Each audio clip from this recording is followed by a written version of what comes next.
Good morning, everybody. Today I'm going to be dehydrating some tomatoes. Now I could have spent, several hours putting together the food processor and making sure I had the blades right and making sure everything was done absolutely perfectly. And honestly, the end result is I probably wouldn't have dehydrated tomatoes.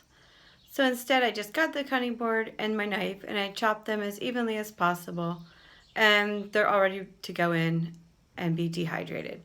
So sometimes it's okay to just be good enough. You don't always have to do everything perfectly. I've seen so many people online stressing because a part of their crop failed or they didn't get something done because they ran out of time. And it's okay to not be perfect. It really is. Good enough is good enough.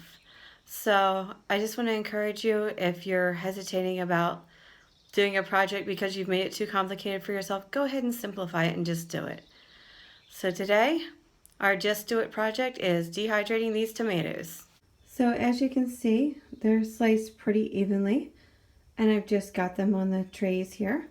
Now what I did, because tomatoes are very messy to prep, is I actually got a cookie sheet and some of these non-stick little gridded sheets, and I took them into the house and I sliced right over the sink with the cutting board, scooped some of the leftover pulp into containers for the chickens. Now in an ideal world, I would actually have spent another hour carefully taking all the centers out of these tomatoes.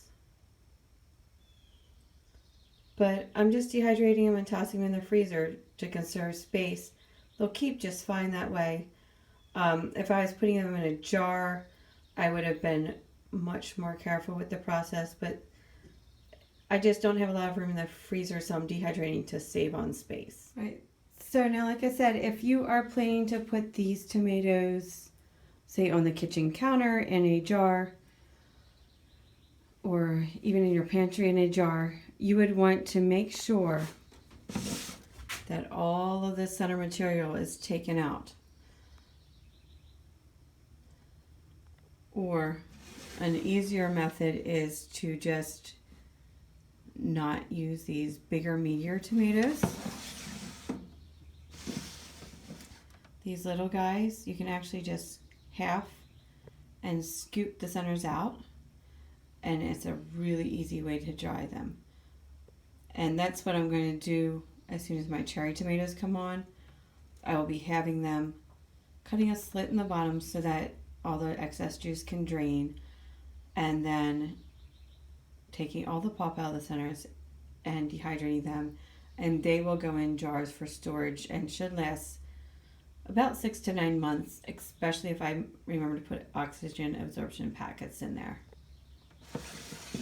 But these guys are ready to go. Now you can see my top tray I didn't put in because I was a little wonky with my slicing, and I wanted to make sure there was more room for circulation.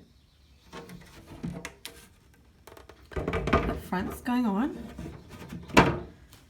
And now tomatoes are going to go with the fruit setting, so I'm going to nudge it up just a little bit closer to 145. And these are very pulpy, so I'm going to go with 10 hours. I will come out and check on them closer to 8 hours to make sure they're doing okay. And you can see the reason you need the cookie sheet. I don't know if you can tell. There's a whole lot of juice on this tray. So I left them to sit for about a half hour so that a lot of the excess juice would drain.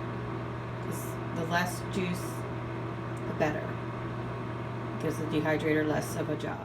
So guys, here I am after a long day of work. I came home and I was able to take all these beautiful dehydrated tomatoes off the tray and put them in the jar.